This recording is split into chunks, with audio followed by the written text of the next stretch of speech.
Jumatano nyingine nikitumai kwamba mzima popote pale ulipo. Hujambo na karibu katika ukumbi wa siasa, pale ambapo tunakupa nafasi kuweza kusikika na vile vile kuwasikia viongozi walio katika taifa hili kuhusiana na masuala mbalimbali. Mimi nafahamika kama Elizabeth Mutuko.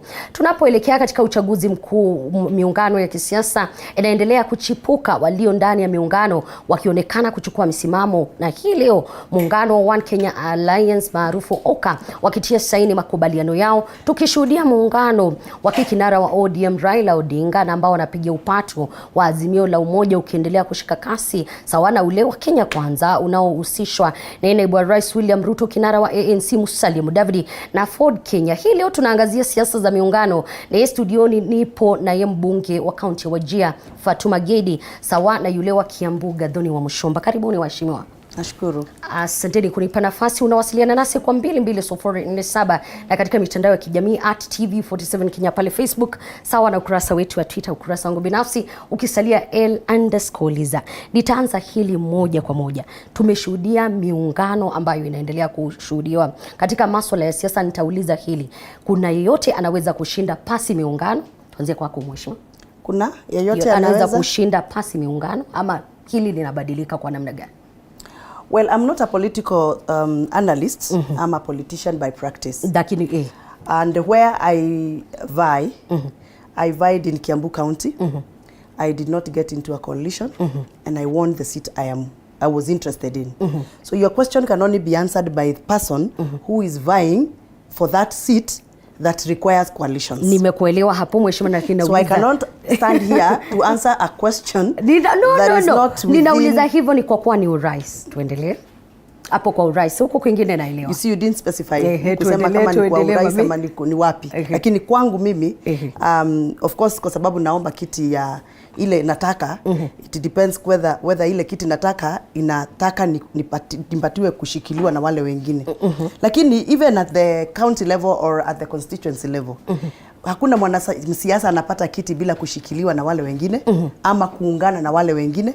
Mnaungana na kanisa, kama kwangu lazima uungane na kanisa, lazima uungane na jamii, community, clan, lazima uonge. So that kind of cohesive power is what makes a politician. And I want to tell you, politics is a game of competing numbers and competing ideas. Nimekusikia vizuri sana mheshimiwa Gedi, karibu sana. Nitauliza hilo swali, kuna yeyote anaweza kushinda kile kiti cha urais pasi miungano? Na nitauliza swali la pili kuhusiana na hilo. Cha ukweli hakuna ule anaweza shinda. Kwa sasa ile siasa inaendelea ya 2022, hakuna ule mtu anaweza shinda bila kushirikiana na wengine. Tunaiona miungano imekuwa ni mingi, kuna ushirikiano inajitokeza. Leo tulikuwa tumeona OKA wamekuja pamoja wakatia sahihi ile mkataba ya ile kuwezesha hawa kutafuta marafiki wengine. Kwa hivyo hakuna ule sasa hivi, kwa siasa ya sasa hivi hakuna ule anaweza shinda bila basi muungano. Wakati nikiuliza hili linalenga watu wa UDA kwa wakati mmoja, ama wale wanaounga mkono UDA kwa wakati mmoja, mheshimiwa, mlikuwa kabisa mmesema mnataka chama cha kisiasa, kisha tukaona muungano. Ni kipi kilibadilika? Mlihisi kushindwa ama kulikwenda namna gani? Unajua Liz, ukiniita hapa kwa interview, mimi huwa nakuambia, kwa sababu mimi ni journalist kama wewe, it's good to be specific to the questions and to the right person to answer questions.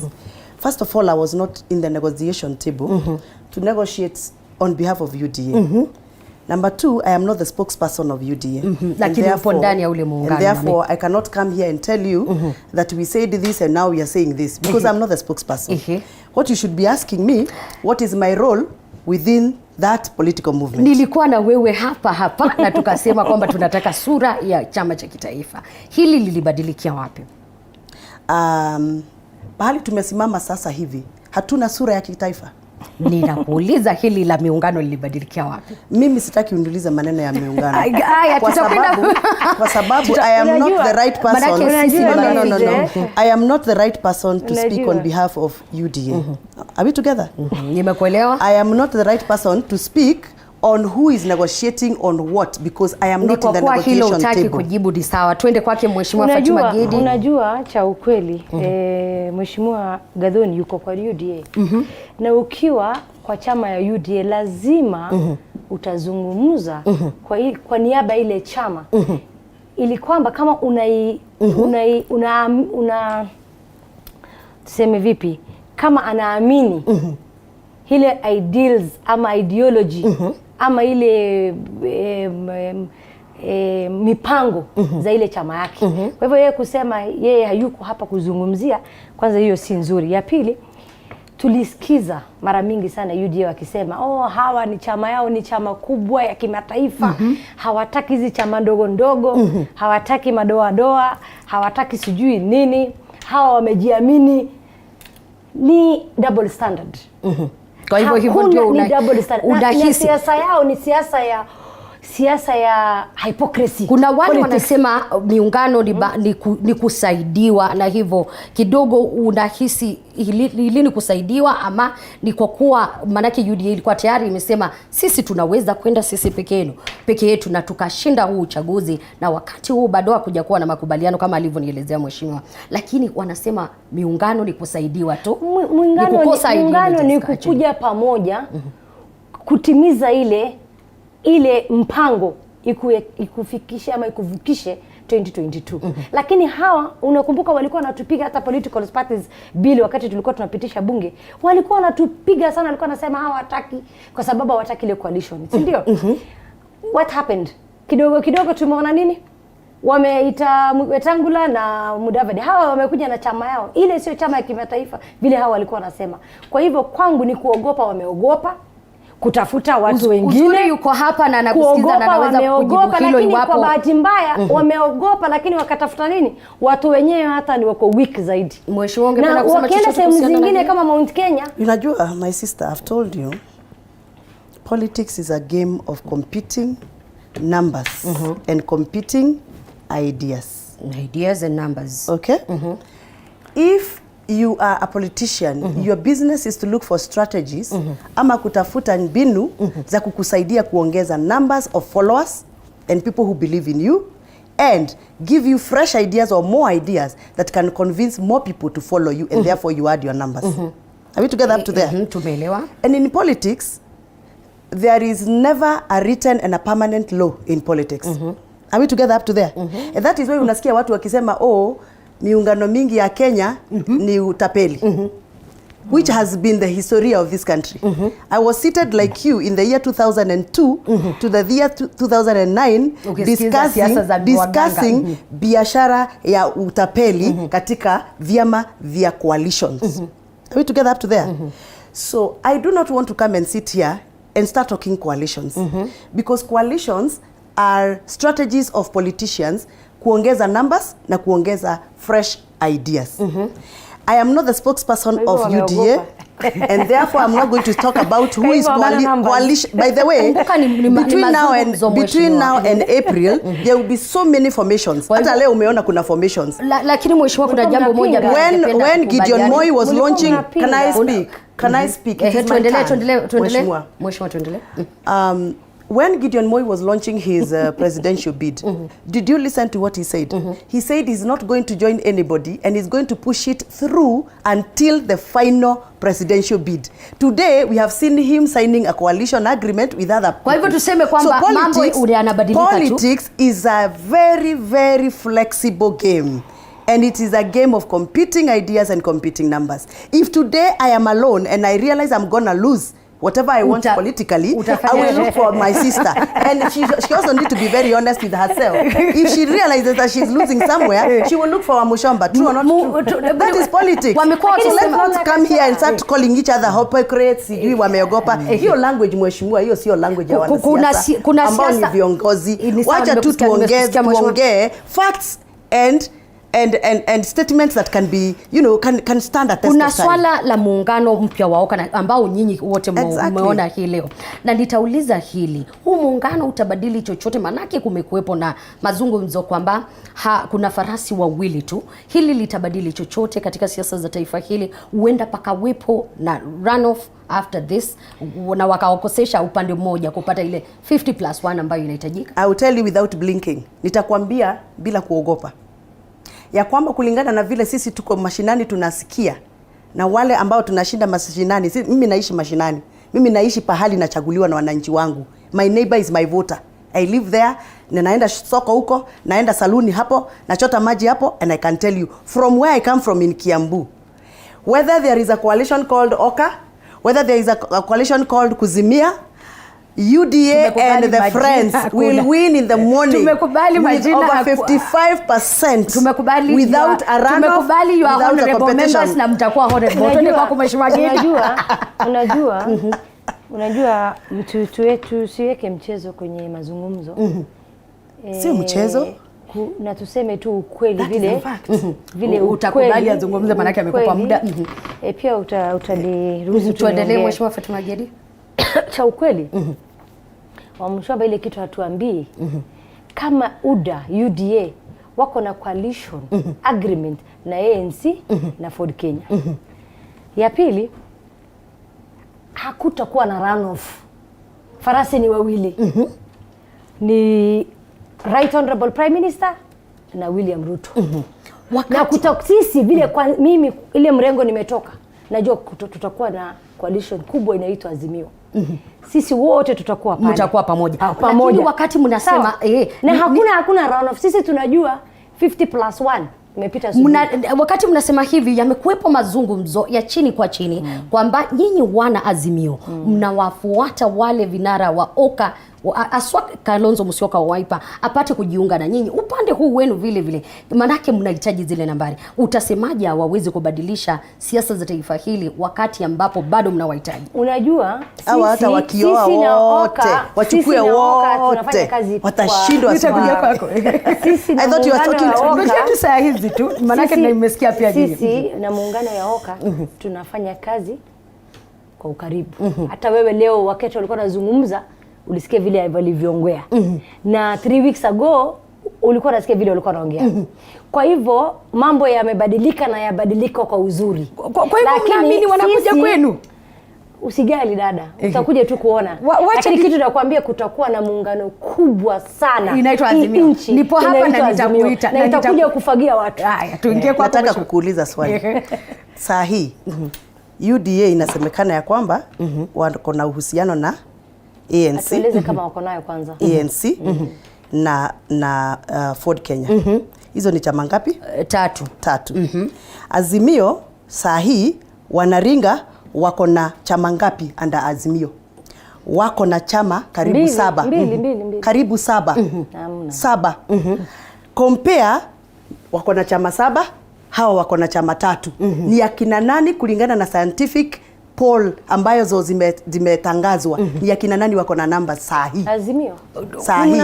Sio namba za political party. Wako na vyama, umesema wako na vyama 7 na nyinyi mko na vyama 3. Mnaamini kwamba hata wakifagia zote chama zote ya Kalonzo wachukue Jibebe, wachukue sisi kwa sisi, wachukue zote, tubaki sisi na chama 3. UDA, Ford Kenya na ANC, tutawafagia asubuhi na mapema. Mheshimiwa, nitakukumbusha wacha niseme hivi. ANC nani alijiunga na UDA? Anaitwa nani? Mudavadi. What happened? Wabunge wake 7 wote walimwacha, yuko peke yake. Na alisonga na nani? Sasa hivi tukizungumza. Na alisonga na nani? Ford Kenya, ngoja dadangu, nimekusikiza. Ford Kenya amebaki na MPs wawili, Chris Wamalwa na mwingine na Adagala. Na so not Adagala, na mwingine wawili.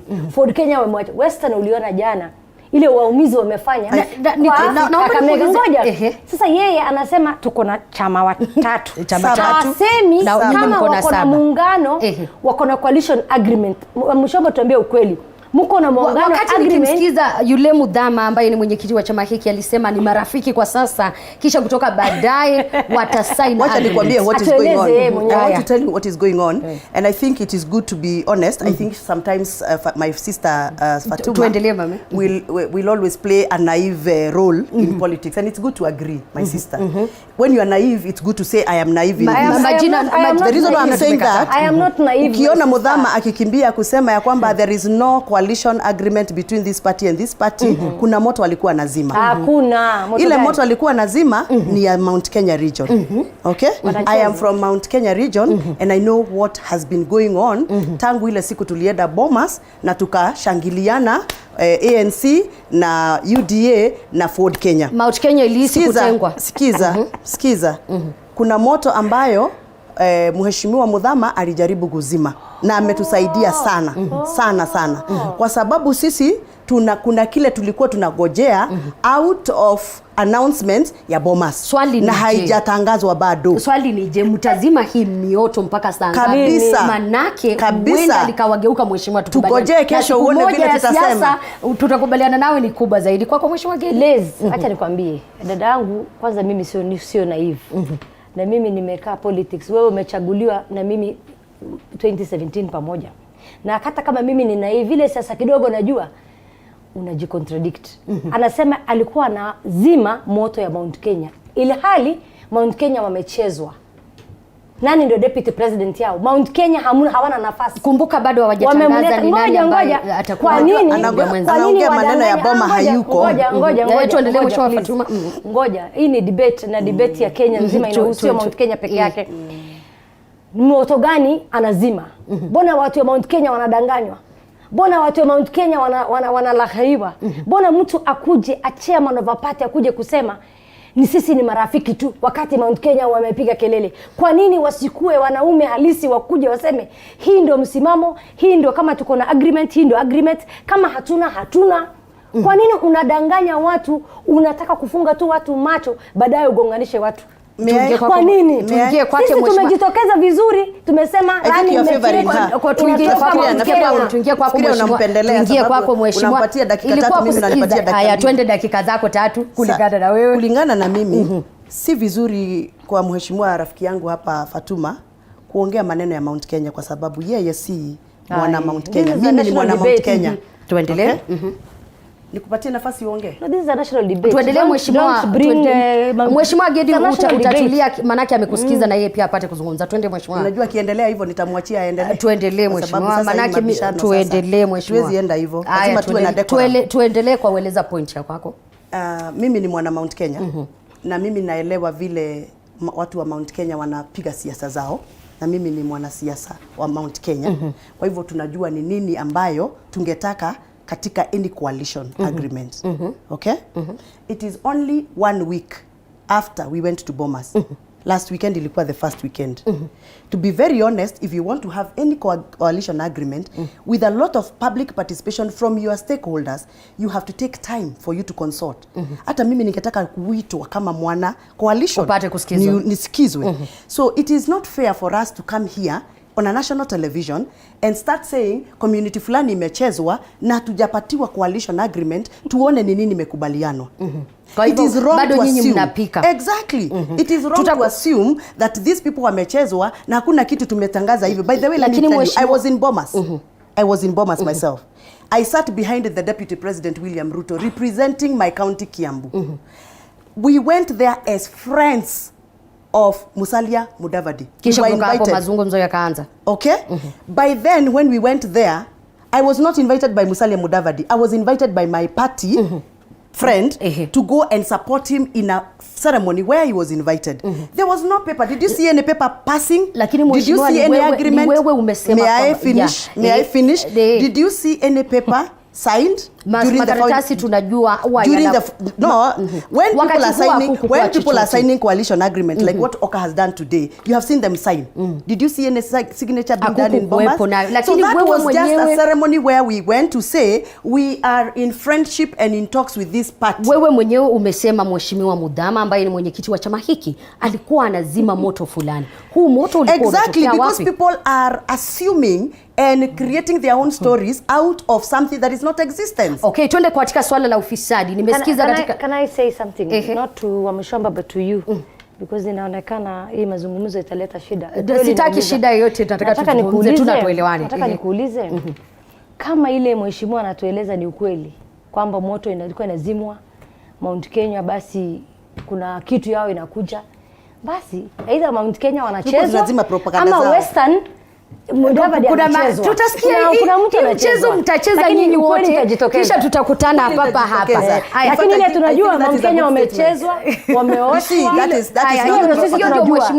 Hiyo ndio mheshimiwa anakatana nayo. Tuingie katika swala la ufisadi. That is what they have been doing. Tangu unajua, let me tell you, ukipata nguo mpya kama adui yako hasemi nguo yako ni mbaya, then ujue ni nzuri. Unaona? Sasa hawa wameteta sana kwa sababu Wetangula na Musalia Mudavadi wamekuja kwetu. By the way, hakuna kitu kimeuma watu wa Azimio kama Musalia Mudavadi na nani na Wetangula. Tutaona nambari ambazo watawaletea. Lakini wacheni tuingie katika swala lingine. Mbona niulize hivi, nimesikiza maswala ya ufisadi na nikawa nikisikia kila upande ukifika pale, yule aliiba hiki, yule alichukua kile, upande huu na upande kule. Ina maana kwamba hatuna wanasiasa ambao hawajaingia katika masuala ya ufisadi ambao wanatafuta hizo nafasi? Kwa kumheshimiwa, unataka kusema hakuna mwanasiasa? Ninauliza manake nimesikiza huo mjadala wa ufisadi. Nyinyi mkiwa upande huu mnasema wale waliiba kile. Manake nimekuwa nikihudhuria hii mikutano yenu ya kupiga siasa. Na ukiwa upande wa Azimio vile vile unasikia. Na nikawa nikishangaa mwananchi wa kawaida atajuaje kwamba kuna Wakenya ambao sio wafisadi iwapo huo mjadala wa ufisadi utaendelea? You know, it's very surprising that it is you who is asking that question. Ninakuuliza manake and you are the member of the third estate. Ninauliza manake nyinyi ndio wenye kuamplify hicho. Wacha nikuulize swali. Ukiwa sijui kama Fatuma Rigedi ataniruhusu kwa sababu kwa dini yetu huwa tunaokoka. Na ukiwa umeokoka, huwezi enda uambie watu nimeokoka na wakuamini umeokoka kwa mdomo. Unaaminiwa ya kwamba umeokoka kwa vitendo. Kwa hivyo sasa huwezi kuja kuniuliza mimi kama mwanasiasa, uniulize swali na wewe ndio unafaa useme ya kwamba mimi niko sawa ama siko sawa. Tutakwenda kwa namna hiyo, tutakwenda kwa namna hiyo. Maana masuala ya ufisadi ni kitu ambacho Wakenya kila wakati, niambie Wakenya wataamini namna gani? Maana mkikwenda pale unasema Raila ni mwizi aliiba pale, na huu upande mwingine Ruto ni mwizi aliiba pale. Kwako mheshimiwa Gidi, nitarejea kwako ndio niambie. Mimi sitaki kuingilia maneno ya swali lako kwa sababu your question is a little bit vague. Usiseme hivyo mheshimiwa. Unajua kwa nini nasema hivyo? Ni kwa sababu huwezi niuliza ya kwamba kama kuna mtu ambaye hana ufisadi. Mimi nitakwambia sina ufisadi mimi. Utasema hivyo kisha mimi nitakuelekeza mahali nataka tuende kwako mheshimiwa. Unajua Mshomba, lazima maswali tutaulizwa. Na ni wewe tunajibu kulingana na vile tunajua lakini tusifanye kama tukiuliza swali ni mtu tunazungumzia. Na hii ndio ile shida tuko nayo upande ya UDA na Tangatanga. Hata umeona President Uhuru Kenyatta kuna kipindi alikuwa amezungumza mambo ya ufisadi, akasema hawezi kuachia nchi mwizi. Unakumbuka? Inawauma, wanatukanana, ni kama Uhuru ametaja hata mtu hakusema ni nani. Na ndio maana nikaamua kuuliza nyinyi wote, manake pande zote mnaeneza ufisadi. Na ndio maana nikauliza mheshimiwa, si kwamba na yote ninataja. Nikakuuliza kama wapo watu ambao ukiangalia vizuri wanaweza kusema sisi ama siasa zinaweza kubadilika. Maana kile kitu ambacho ni concern kwa mwananchi, si kwa kuwa nina target. My sister, hauja target, lakini ukweli inaumizaga watu. Uhuru akiongea mambo ya ufisadi, kuna mrengo wanatoka wanamtukana, wanasema pia yeye ni hivi. Haya, Raila akisimama akiongea juu ya corruption, juzi akiwa Kiambu alisema atafunga wale watu wa corrupt. Kuna mrengo inajitokeza wanasema sisi hivi. Hakuna mtu ametaja. Watu wanajuana. Kenya watu si wajinga. Hii nchi tumekaa. Na ndio maana nikauliza watu wanajua watu ambao ni wasafi, manake nyinyi pande yenu kuna mtu alifungwa Jana kuna mtu alishikwa. Nataka kusikia. Nataka nipatiwe nafasi hapa kwa sababu umetaja Kiambu. Umesema wakati ametaja Kiambu na unajua mimi ni mwakilishi. Actually mimi ndio lazima niongee maneno ya Kiambu. Mimi ndio nitakukumbusha mheshimiwa. Andika hapo. Moja Kiambu. This is not a market. Tuendelee. Ukitaja Kiambu lazima niongee sababu mimi nimechagiliwa na kura nyingi sana Kiambu. Lazima nitetee kaunti yangu. Please let's respect each other. This is not a market. I said when Raila was in Kiambu, he said this. I didn't say Kiambu. And please let's have. Tuendelee mami, tuendelee. Wakati alikuwa na rally Kiambu, kuna jambo alisema kuhusu corruption, si ndio? What happened the following day? Press conference, watu wakisema he's targeting us, amesema atafunga sisi. Sasa nikuulize swali. Ni president huwa anafunga watu? Tafadhali. Uliza hilo swali ndio tujibu. My question is, watu wanajuana. Jana kuna watu walishikwa. Kuna jamaa wa NSSF, is it NSSF? Alishikwa. Ulisikia watu wakisema ni jamii fulani ndio wametagetiwa. Tunakubali kwamba siasa zenye zinaendelea tu ufisadi. Kama hii mrengo na mimi nitasema ikiuma mtu imume. Hii mrengo sasa hivi imeshikana. Kulikuwa na ufisadi ya nitarudia manake kuna maswali kadhaa kuhusiana na ufisadi. Nataka kwako mheshimiwa, nimesikia Kiambu imetajwa na ukawaka. Kwanza kabisa nataka kusema when somebody attacks a political coalition or a political outfit on corruption, kwanza anafaa awe amejiangalia. And the reason why nimesikia maneno ya statement ya Kiambu kwa sababu hata mimi niliruka hiyo wakati huyu kiongozi wa Azimio alikuja Kiambu akasema atafunga hao. Swali langu lilikuwa na litakuwa hata sasa na litaendelea kuulizwa na wanasiasa, especially wanasiasa wa chama ile ambayo mimi na support. Wewe unasema ukiwa president utawafunga. Does it mean you're going to be a dictatorial president hutapatia judiciary kazi yao wafanye ya kuhakikisha ya kwamba mwizi ndio huyu ama wewe ukiwa president ndio utawafunga? In fact, by the way, the noise that you had, it was not about who is being told is a thief. It was about who is he saying atafungana, yani ataenda kuwafunga. When you're a president, all you should tell us is that mimi nikiwa president hakikisha ya kwamba nimesupport my judiciary ili hakikishe ya kwamba wezi wamepatikana. Lakini wewe ndienda kusimama kwa jukwaa na wewe ni presidential candidate useme utafunga watu. It means you are already a dictator. When we elect you, you will be even worse. Because you are telling us you are going to override every other step judicial process and you are going to actually be the person to be calling the shot and saying arrest so and so, funga so and so, and that we cannot tolerate. Mheshimiwa Gedi anauliza hili. So no, I was just clarifying. Why I actually was the first person to do a press conference and to say we are not going to allow any leader, whether it is my presidential candidate or their presidential candidate, somebody to go on the platform and start chest thumping, kujipiga kifua ya kwamba ukiwa president utafunga watu. Lazima uhakikishe ya kwamba wewe umetuelezea ya kwamba you are going to create the right government policies and organs and departments that are going to execute what you want to do. So that was a very scaring statement by the way. It scared even the international community when a presidential candidate stands on a platform to kusema nitafunga wale. That is a very very serious statement. It means atarudisha Nyayo House. Kwa nini mrengo mmoja ndio tunalalamika? Hayo ndio maswali yaliyo katika vinywa vya because mrengo mmoja uko na watu wako na energy kama wa Mushomba, akina Ishongwa, watu wako na mdomo, watu wako na platform na watu wanajua kujitetea. That is why wakisema kitu ya upuzi tunawatwanga kwa kuongea kwa sababu most of the time their presidential candidate analalanga akiamuka anasema kitu tulikataa tukubaliana hilo anasema kitu inamusha kitu. Acha azungumze mheshimiwa Gedi. Yes mheshimiwa. Unajua ameshajibu swali yangu. Unajua ninacheka na furaha sana kwa sababu ameshatujibu. Ujue huyu presidential candidate, ukiwa presidential candidate na umechaguliwa kama president, wewe ndo the symbol of unity of the country. Wewe ndo unafaa kuonyesha direction, kuleta discipline.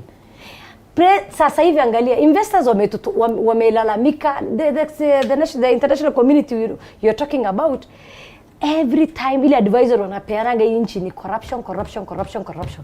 If we want tukipata rais ambaye anataka kupigana na ufisadi, ndio pesa irudi mashinani, wa vijana wapate kazi, uchumi irudi. Hiyo ni nzuri, ni kitu jambo moja tungeshikana sisi wote tuseme hii jambo ni nzuri, lakini upande yao ukiona wale watu wameiba wote wanakimbia huko, wanakuwa kwa hivyo tunakubali. Ukiona mtu akiongea ni kama sisi wote masuala ya ufisadi yamekuwa katika vinywa vya kila upande wa lazima tushikane wote. Na tukubali kwamba taifa, lakini hakuna mtu akona nguvu ya kufunga watu. Lazima muongee juu ya corruption. Lazima tufuate katiba yetu. Lazima legal processes and due processes be followed, and nobody, hata my presidential candidate, has no mandate to stand on a platform to threaten Kenyans that nitawafunga. Wanasema walijibu ni kwa kuwa walihisi ile kutishiwa.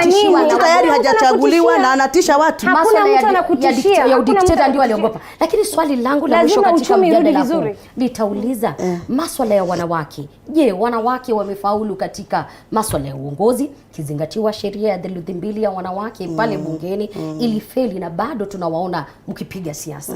Je, wanawake wamefeli katika masuala ya siasa? Na ikizingatiwa tunaelekea katika uchaguzi na tunahitaji nambari za wanawake zaidi pale bungeni katika masuala ya uongozi. Wamefeli? Kwanza niruhusu nijibu hilo swali kama mama kiongozi katika bunge la taifa, kama chairperson wa KEWOPA. Na hilo ni jambo ambalo lina tulemea kidogo. Kwa sababu tunajua vizuri sana bunge la 12, the current parliament, was declared unconstitutional by the former CJ. Na barua ikaandikwa. Na kusema ukweli, bila siasa we are struggling to get the right quorum of women in political leadership space. And tulikuwa tunafikiria ya kwamba 2022 elections tutakuwa na a little bit of difference when it comes to political party management, kuhakikisha ya kwamba kila chama kinakuwa na wanawake wa kutosha wa kung'ang'ania viti. Lakini I'm very, very concerned about this issue, and I've raised it even this morning. I was in a political forum where we were discussing the same issue. Ya kwamba ni lazima sisi wanawake tusikike ili tutengeneze nafasi kadhaa nyingi za kuaccommodate more women in the political space. To be very honest, the political landscape of Kenyan politics is very unfriendly to women. And here I would want us to agree with my sister, because we come from the same organization, that where she comes from and where I come from, not about the political coalitions, but the political landscape of Kenya is very unfriendly to women. Look at even when there is a musafara, for example, wakati tunaenda kuomba kura, hawapewi nafasi pale. Ile nafasi tunapatiwa pale mbele, lazima upande ngari juu kama wanaume. Kama Fatuma vile amevalia hapa hii nguo, hata kupanda pale juu ya gari inakuwa hitilafu. So I want to say this, and I want to ask Kenyans to allow me to say as it is. We must struggle and we must delay. We must put a lot of energy and a lot of effort kwa wanawake to make sure that we create the right political landscape in Kenya to accommodate as many young women in the political arena as possible. Asante, nimekusikia na ninatumai kwamba tutapata hiyo nafasi. Mheshimiwa Gidi, unatoka kule ambako wanawake na demokrasia inakuwa kidogo ngumu. Je, mmefeli katika hili pale bunge na bado katika kuchagua? Unajua, kutoka mahali tumetoka, sisi tumejaribu sana. Mahali tulikuwa hatukuwa tunachagua wamama. Lakini kwa kukuja bunge tumeharibu sana. Mimi nataka tu kusema hatujaweza kufanikiwa. Kwa sababu gani? Kuna political goodwill. Tunahitaji kutoka viongozi wetu wa chama wasaidie.